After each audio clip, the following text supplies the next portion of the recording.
ng Espiritu Santo. Amen.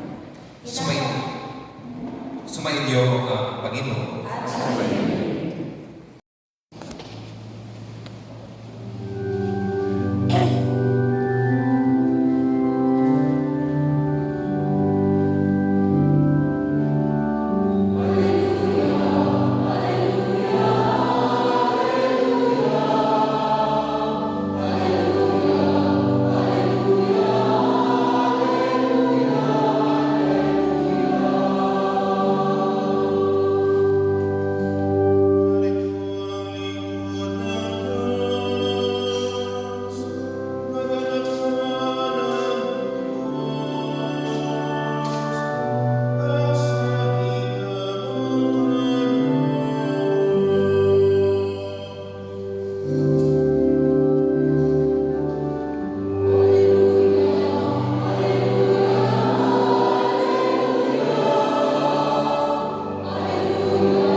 Sumainyo ang Panginoon. Ang mabuting balita ng Panginoon ayon kay San Lucas. Puri sa iyo, Panginoon.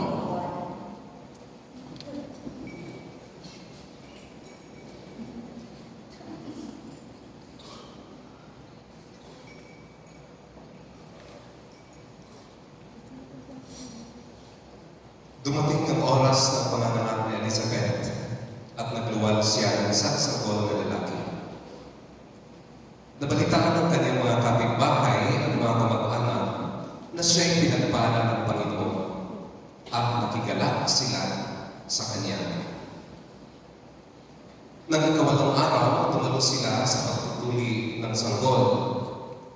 Zacarias sana ang ipangangalan sa kanya, gaya ng kanyang ama. Ngunit sinabi ng kanyang ina, hindi, Juan ang ipangangalan sa kanya. Subalit walay sama sa iyong mga kamag-anak ang may kanyang pangalan, wika nila.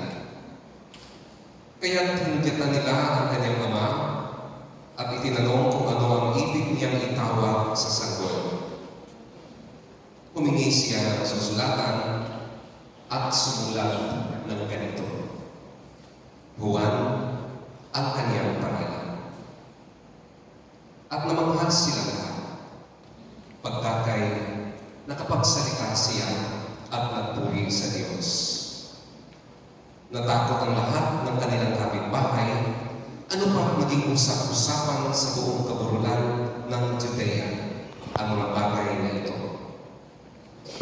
Pinakaisip-isip ito ng lahat ng nakaalam at ang kanilang tanong, magiging ano nga kaya ang batang ito? Sapagkat maliwanag na sumasa kanya ang Panginoon. Ang mabuting balita ng Panginoon. Pinupuri ka namin, Panginoong Kristo. Kumusta po kayo? Ngayon ay ikawalong araw. Sino po dito ang nakakawalong araw na? Salamat sa Diyos kung ang kalahati ng ating mahinimba ay nakakawalong araw na. Napaka-pilikuso ang umagang ito. I will always call this morning as a sacred morning sa aming meditators. When everybody is up, dahil nagtatrabaho, nagmamadali kung ano ang gagawin very early in the morning para to catch up your time sa inyong mga trabaho. You're here, nakaupo, makikinig, ang tendency ay matulog. That would be good. Tutulog sa Diyos. Pero you have the best time of the day. Yung ba, panahon, oras na ilalaan sa Diyos para magdasal. Ang pangalan ko po ay Baltazar. Ako po ay galing sa kaburulan ng Tipakulaw at ako po ay in charge ng aming spirituality center, ng meditation center, Bahay Pananahimik. I've been here since day one. Ako po ay inampon para sa mga misa sa ating mga barangay. And after ng ating pagdiriwang, ako po ay babalik din sa kaburulan. I'm living a monastic and erratic life. And most of the time, definitely, ay nasa bundok na nananalangin. Hindi ko kayo masisisi kung makatutulog kayo ngayong madaling araw. Pero huwag niyo pong i-miss ang mga moment na ito.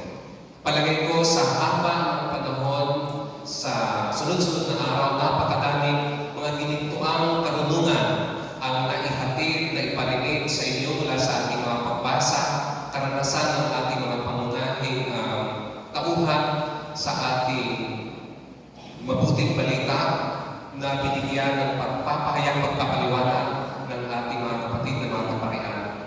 Sa araw na ito, palagay ko buo ang inyong mga sarili at muli may magandang dahilan para mag-umpisa ng susunod na taon na punong-puno ng pag-asa, lalong higit sa pagpapanibago ng buhay sa pagsunod at pagsasabuhay ng kalooban ng Diyos. Mga kapatid, sa ating Ebanghelyo, napakahalaga na makita natin ang diwa sa likod ng salaysay na ito ni San Lucas. Juan ang ipangangalan sa kanya. Legendaryong design ng mag-asawa kung sino yung bakante, siya ang nasa bahay. Siya ang nagtatrabaho. Ngunit ano ang mangyayari kapag nagbago ang mga relasyon na iyon? Ano ang mangyayari kapag ang kamatayan o diborsyo ay pumasok sa larawan o kapag ang mga anak ay umalis na sa bahay at humiwalay na ng tirahan? Sometimes I will always tell to people, to couple, about this reality. Your children are passing at the exact age of maybe earlier or married age, sila ay aalis sa inyong tahanan. At kayong mag-asawa will be devoting all the rest of your lives as if the first time that you have come together. But then kung hindi naging maayos ang inyong pagsasama bilang mag-asawa, where will you find yourselves? In two separate rooms? In two beds? It's a crazy married life. When supposedly you'd like to spend your marital relationship on bed together, magkasama, mas malapot na pagmamahalan. Come to think of it. Marami sa atin ang nakatuklas na ang mga relasyon ay hindi isang matatag na lugar upang ilagay ang ating pagkakakilanlan. Minsan din mga kapatid, itinatani natin ang ating pagkakakilanlan sa ating pag-uugali. Ang ating mga tagumpay, ang mga nagagawa, o ang mga kasalanan o maging ang ating kahihiyan. And you'd say to yourself, ako ay isang addicted person. Mababa ang pagtingin sa sarili dahil dito. O positively, you may equate yourself sa pagiging pinuno. Ako ay isang pinuno, presidente, CEO ng kumpanya. At least, kinikilala mo ang iyong sarili sa posisyon na ito. All of this, my dear brothers and sisters, ay mga pahayag ng pagkakakilanlan. Kapag hinayaan natin ang ating mga tagumpay o ang ating mga kasalanan ang magtukoy sa atin, maaaring maging mas mahirap na yakapin ang pagkakakilanlan na mayroon ang Diyos sa atin. Very passively, I'd say, tayo ay nilikha sa anino ng Diyos. What does that mean to be created in the image of God? And with all this identity na time and again ay mag-fall down and drift away, how do you see yourself? Sino ikaw sa pagkakakilala mo sa iyong sarili? Mga kapatid, ngayon ang kapanganakan ng sanggol na pinangako ng Diyos sa mag-asawang sina Zacarias at Elizabeth. Ngayon din ay pangangalanan ang batang sa kanila isinilang. Sa Ebanghelyo tutukuyin ang kanyang pagkakakilanlan sa pangalan at kampaning magbibigay ng kahulugan ng kaniyang pangalan.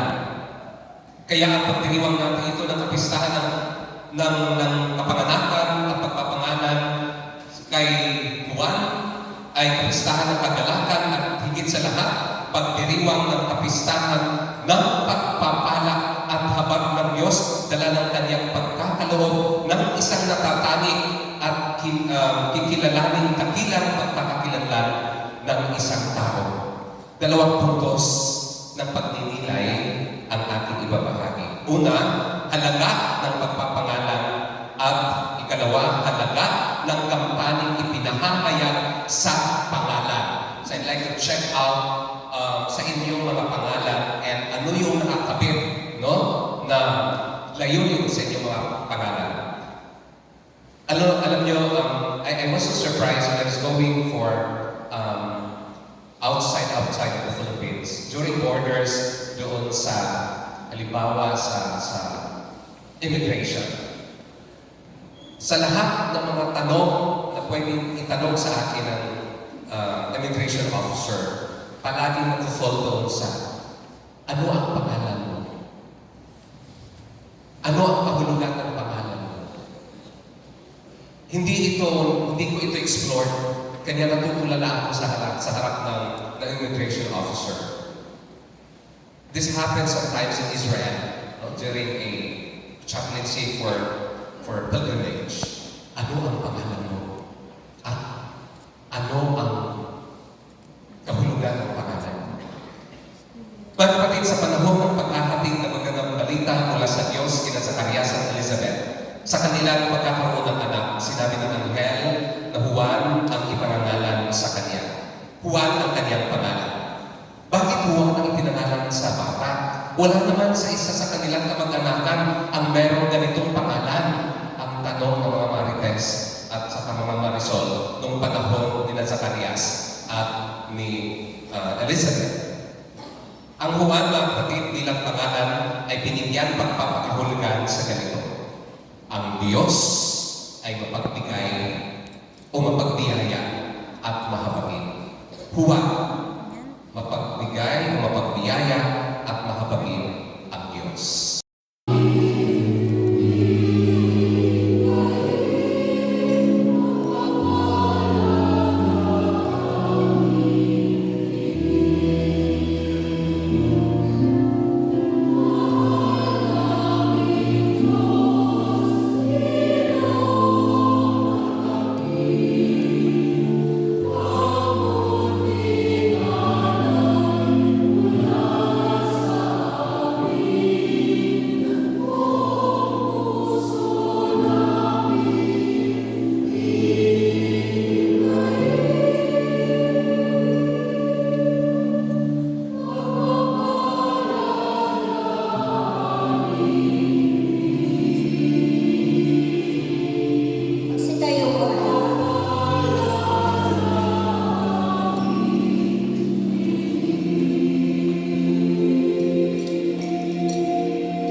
Ama naming banal, ikaw ang bukal ng tanang kamatanan. Kaya sa pamagitan ng iyong Espiritu, gawin mong banal ang mga kaloob na ito upang para sa aming maging katawan ng tugon ng aming Panginoong Heso Kristo. Bago niya pinagtisan ang usang loob na maging handog, ginawa kanyang tinapay, pinasalamatan kanya, pinaghati-hati niya yung iniabot sa kanyang mga alagad at sinabi, "Tanggapin ninyong lahat ito at kanin. Ito ang aking katawan na ihahandog para sa inyo."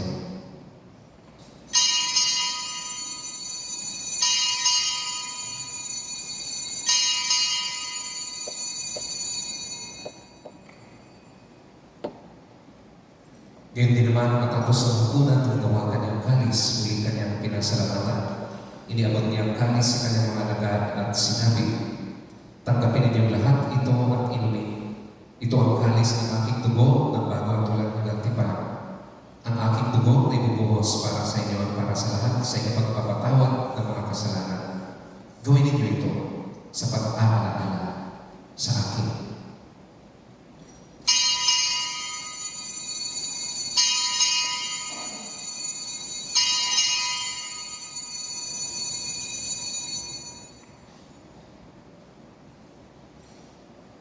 Ang misteryo ng pananampalataya.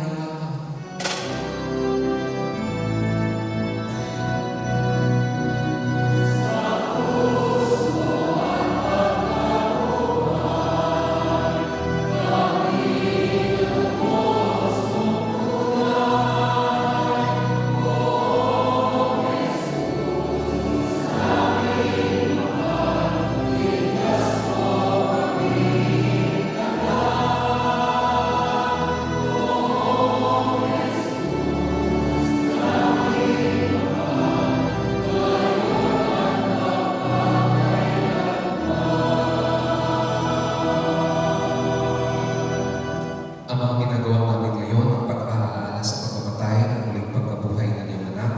Kaya tiniaalay namin sa iyo ang tinapay na nagbibigay buhay at ang kalis na nagkakaloob ng kaligtasan. Kami nagpapasalamat dahil kami narapat at tumayo sa harap mo para maglingkod sa iyo. Isinasama namin kami magsasalo-salo sa katawan at dugo ni Kristo ay mapuplot sa pagkakaisa sa pamamagitan ng Espiritu Santo. Amalingapin mo ang iyong simbahang laganap sa buong daigdig. Puspusin mo kami sa pag-ibig, kaisa ni Francisco na aming Santo Papa, ni Sofronio na aming Obispo at ng Tanang Kaparian. Alalahanin mo rin ang mga kapatid namin na himlay ng may pag-asang silid-ulit mabubuhay, ganyan din ang lahat ng mga pumanaw. Kaawaan mo sila, patuloyin sa iyong kaliwanagan. Kaawaan mo at pagindapatin kaming lahat na makasalo sa iyong buhay na walang wakas. Kaisa ang mahal na Birhen Maria, na ina ng laging Sanglolo, na ina rin ng Diyos. Kaisa ni San Jose, kaisa ng mga apostol ng lahat ng mga banal na namuhay dito sa daigdig ng kalulugod sa iyo. May pagdiwang nawa namin ang pagpupuri sa ikararangan mo sa pamamagitan ng iyong anak na aming Panginoong Heso Kristo. Sa pamamagitan ni Kristo, kasama niya at sa Kanya, ang lahat ng parangal at papuri ay sa iyo, Diyos Ama, makapangyarihan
Siya lalang ng Espiritu Santo. Tayo'y manalangin. Panginoon namin Diyos, kasihan mo nawa ang aming mga kaluluwa ng iyong mahal na grasya. At yayamang dahilan sa pamamagitan ng anghel ay nakilala namin ang pagkakatawang tao na sa Kristo ng anak mo. Pakundangan sa mahal na sakit at pagkamatay niya sa krus. Papakinabangan mo kami ng kanyang pagkabuhay na maguli sa kaluwalhatian sa langit. Alang-alang kay sa Kristo na aming Panginoon. Amen. Sumaating nawa ang banal na pagtulong. Amen.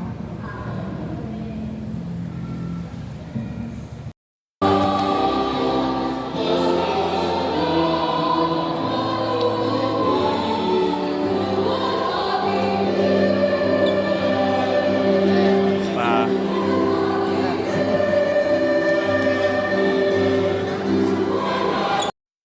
Good morning. Good morning. Kaya rin silang gabi ay magmani.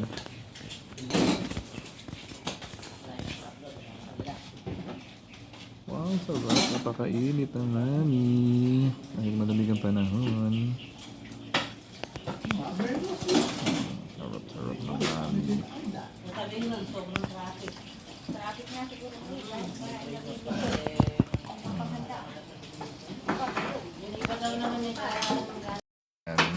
Yan, mami. Tokot baboy. Sarap.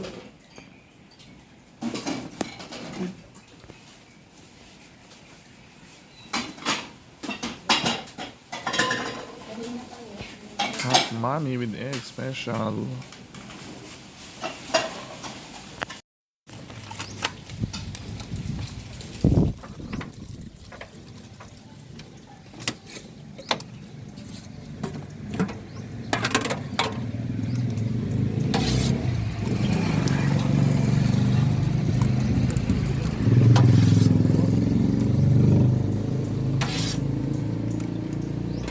Saan mo ba yan, tatay, kanina?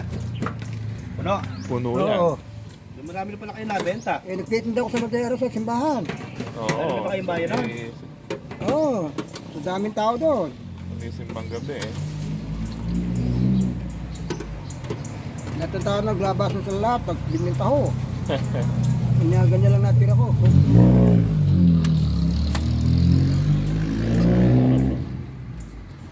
ko ba? 20 yan.